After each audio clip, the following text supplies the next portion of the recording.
На път за Таджикистан летящото килимче ни отведе в Истанбул. 8-те часа престой преминаха пълноценно. 8 бири, бутилка ръка, 16 билета за градски транспорт, 4 фалафела, 3 ариана, плаж на Босфора и топене във водите ни. Видяхме и 2 джамии, които може да са били и повече, но това е без значение. Предстоеше ни нощен полет до столицата на Таджикистан, Душанбе. Хушумадет, Централна Азия. Времето тук не е съществен фактор в битието на хората. Всичко е лежерно. На въпроса ни, как дела, ребята? Отговорът беше, все нормално. И нормално чакахме 3 часа и 5 минути да се доберем до нашия багаж. За къде бързаме?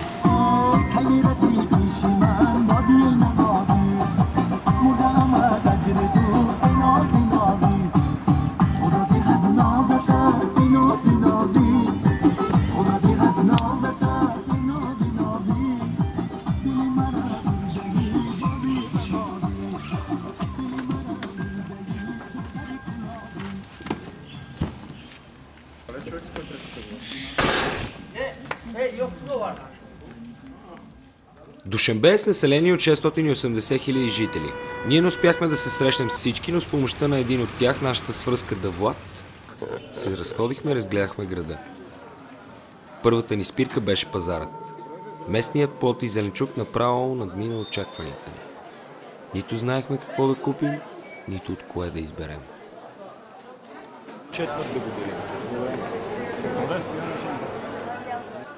Културната ни програма започна и завърши с посещението на арката на Исмаил Сомони, бащата на нацията. В наши дни най-високия връх на Памир, бившия връх комунизъм, носи неговото име. За да преодолеем 225 км до Памир, наехме пикапа на Алик. Той е ветеран от Афганистан, ранен във войната.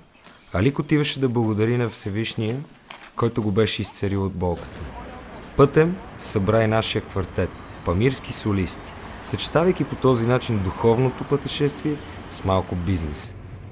Километрите се нижеха, а керванът ни се носеше на изток по памирската магистрала М41, която съвсем небрежно премина в прашен, разбит, черен път. В суровите условия на пътя оцеляваха най-издържливите – КамАЗ, УАЗ и някой ВАЗ. Най-сетне. Почти сами. Почти сами, защото винаги около нас имаше я някой местен и я второто аз на някой от нас. Така де, от мостът на река Обихингоп започна нашето истинско приключение. До първата ни цел, прохода Хабуработ, ни деляха 1600 метра денивелация и 40 км бая. Ние веднага се заехме с тази задача и изминахме фантастичните 200 метра до първия ни бивак.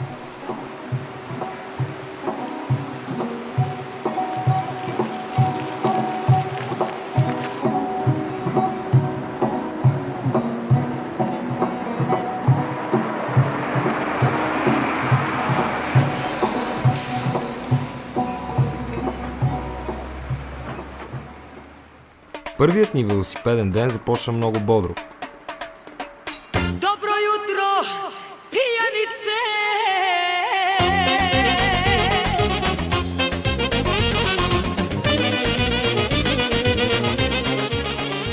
Еуфорията трая кратко. С издигането на слънцето, топлината започна да ни смазва. Имахме чувството, че се намираме в фурна.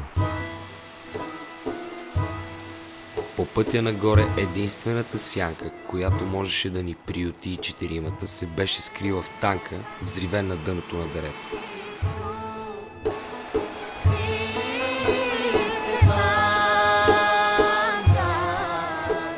За наш късмет, след 3 км Стоян откри цяло прилично височко дърво. Там разпънахме панаира и висяхме цели 4 часа усукани около сянката му в очакване на по-поносими условия за колоездене. С напредването на маршрута хванахме цаката на някои тънкости на придвижване в Памир. Борбата с жегата успешно я водехме, основно по ушхани и чуйхани. Седнали на дебела сянка на лепьошка зелен чай и шурба. Освен, че упражнявахме руския си език, тренирахме и лицевите си мускули, опитвайки се да се справим с жилавия шашлик. Ден и половина ни отне да долазим до прохода Хабуработ.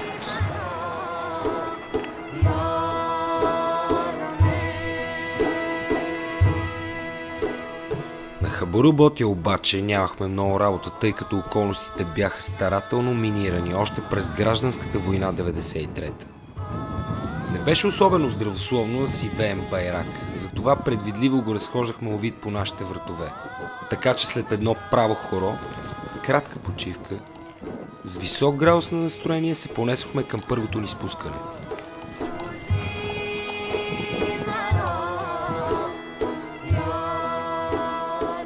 Комбинацията от плаващи и пеещи камъни, подвижни пясъци, многотонни камази и бесни ласки направи спускането ни доста палово и изморително. На тази мандра на 3000 метра височина с удивление разкрихме тайната на чайката на Явор. Оказа се, че запазените й права са в ръцете най-вече във веждите на памирските моми. Този моден макияж се нанасяше върху веждите с помощта на графит. Впоследствие научихме, че графит е имал и лечебен ефект. Предпазвал от косопат и логорея. Примерно, не помня какво.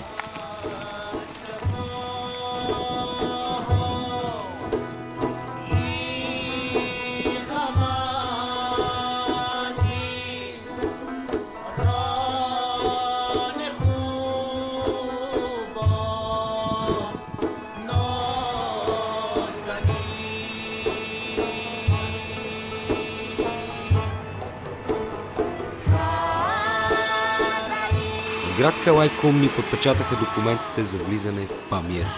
Памир или Горно Бадахшан е автономна област в състава на Таджикистан и пребиваването там изисква допълнително специално разрешително.